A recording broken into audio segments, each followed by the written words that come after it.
Hello, everybody. It is August 31st, 2022. I am Dr. Jessica McCain, the founding physician at Southern Comfort Marijuana Clinic in Port St. Lucie, Florida. We established our clinic February 2017 in response to 71% of Florida voters approving to allow access to medical cannabis for patients.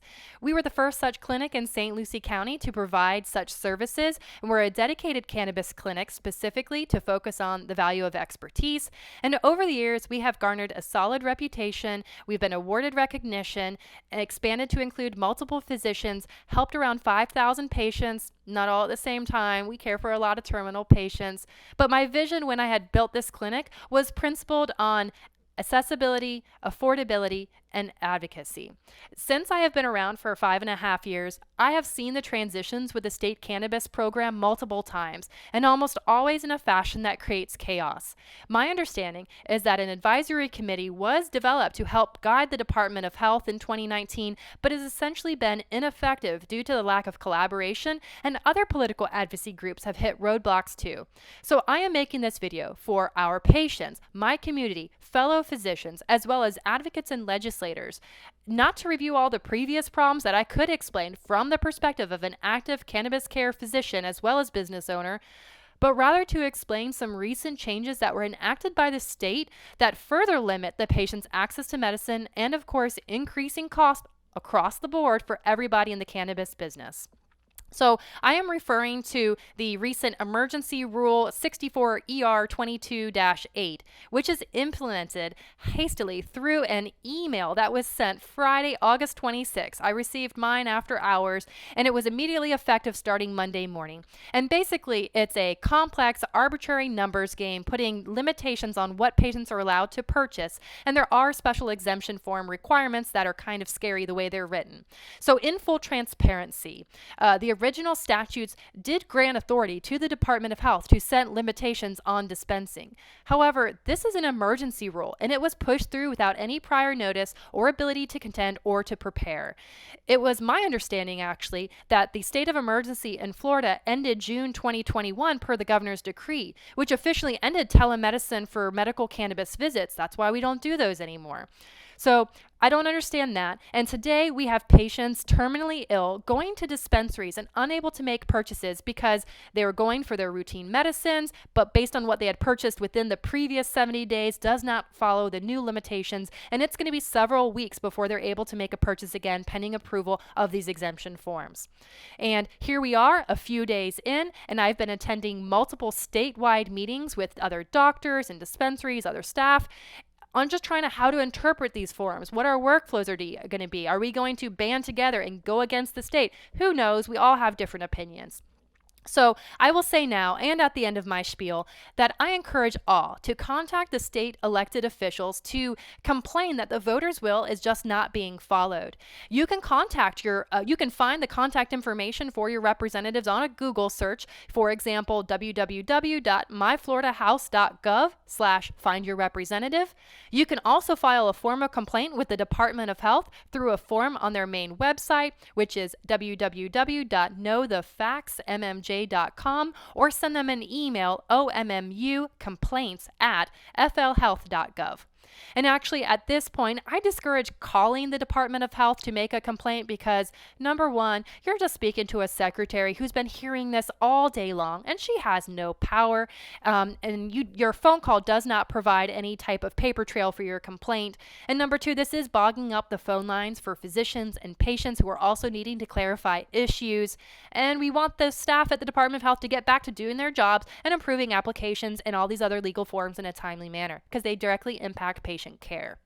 So this most recent change is that there are individual limitations per individual method, which creates a daily limit and a 70-day limit, which is what we call a rolling window. So what you can go to the dispensary from day to day depends on what you had purchased in the previous 70 days. They actually did something very similar with flower allotments on an every 35-day window. Just to give you an idea, the law was enacted for a solid maybe 4 hours. They realized what a cluster it was and reversed it, only to implement it probably like a month later. So this is very similar. There is a rolling 70-day window for all the different modalities.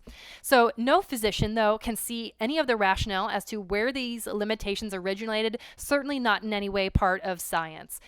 When I attended Board of Medicine meetings in the very early years, none of those physicians had any experience on recommending cannabis medicine.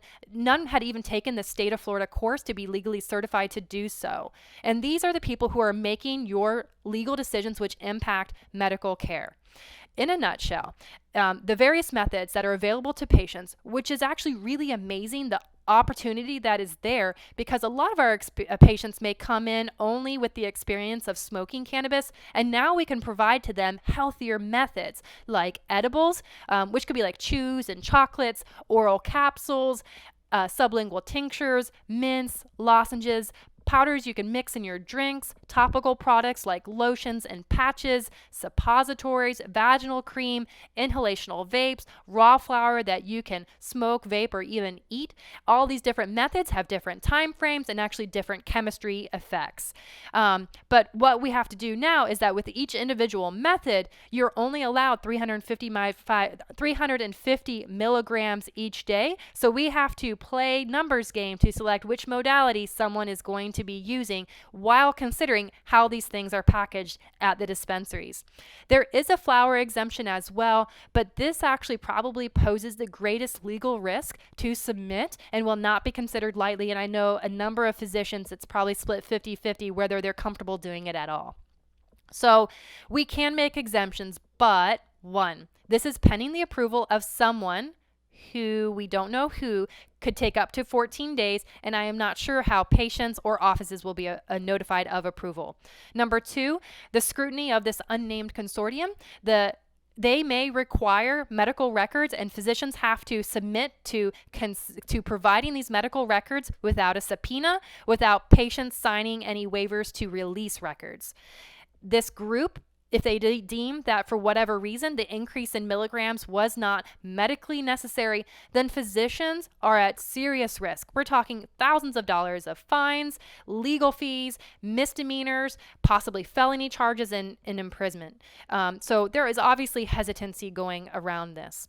And just to kind of also give you an idea of how serious we take this is the Department of Health does send out secret shoppers to doctors' offices, and they have historically falsified military documents that looked like medical records, and they did not get any reprimand for doing all of those malicious and falsely activities. So we are at their mercy. And what we really want as physicians is just to stop putting these limitations on us. Get the bullish government out of this patient-physician relationship as much as possible in general. I am offended as a physician and upset on behalf of my patients.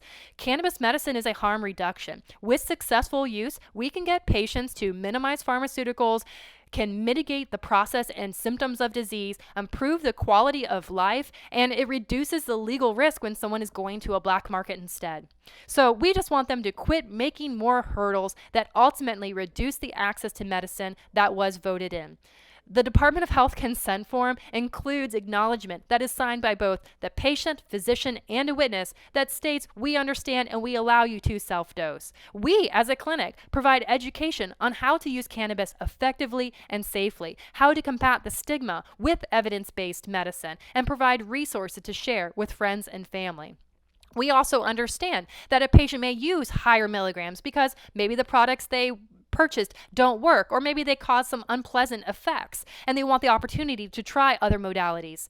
Technically, terminology, these are actually not even prescriptions. These are recommendations that we provide. And the fact that the state of Florida is making doctors put in doses and forcing us to act like these are prescriptions, they are putting us in a gray zone of federal illegality.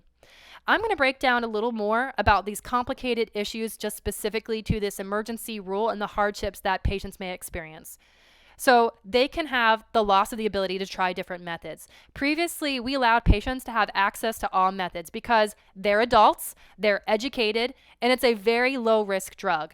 Now we have to play with these calculations, certain methods we're choosing, and again, depending on how they're packaged at the dispensary. Patients may be actually making their own preparations and utilizing more cannabis than purchasing it already prepackaged at dispensary. So they may lose the ability to do that. They can't take they can't take advantage of the dispensary sales. So gone are BOGOs.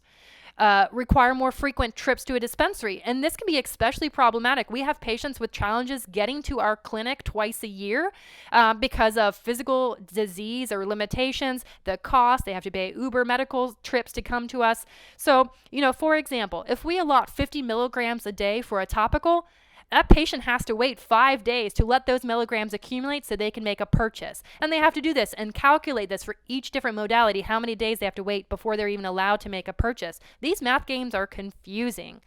It increased the costs for office visits, for the medication, because that's what happens in business. When you add more administrative and red tape and more staff time is needed, and paper and print and ink, these resources have to come from somewhere.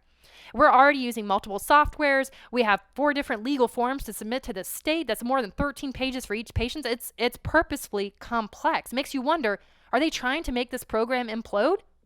Doctors are already at a shortage. There's just not enough physicians to even handle the more than 500,000 patients that are in the state of Florida using medical cannabis. And now we are threatened with them leaving because they're going to throw their hands up because we are just always at their mercy. And these executive orders always are just rolled out, causing a lot of frustration and stress for everybody. So here's my call to action.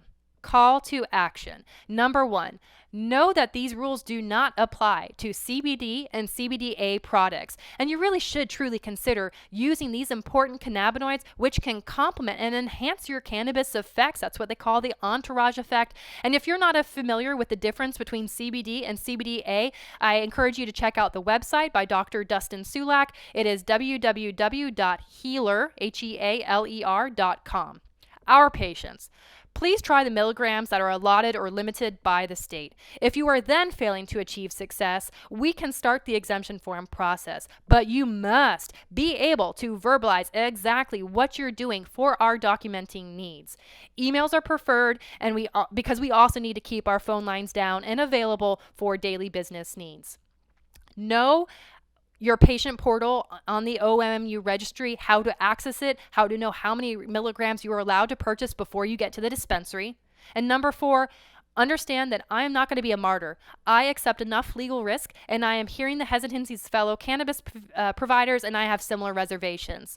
We are in an environment, again, where the Department of Health is sending out these false records and documents trying to entrap, and they have gone after doctors in the past. Nothing's been successful though.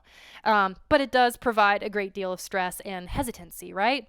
And then finally, 5, file these formal complaints with the Department of Health. Speak to your state reps. In our area, our state rep, House rep is Dana Trabulsi. Our state senator is Gail Harrell. Governor is Ron DeSantis. Commissioner of Agriculture, Nikki Fried. Anyone and everyone. I appreciate you listening. I hope this kind of eliminates some of those questions. Of course, if you have any, please send us an email, support@socommjclinic.com. Thanks so much.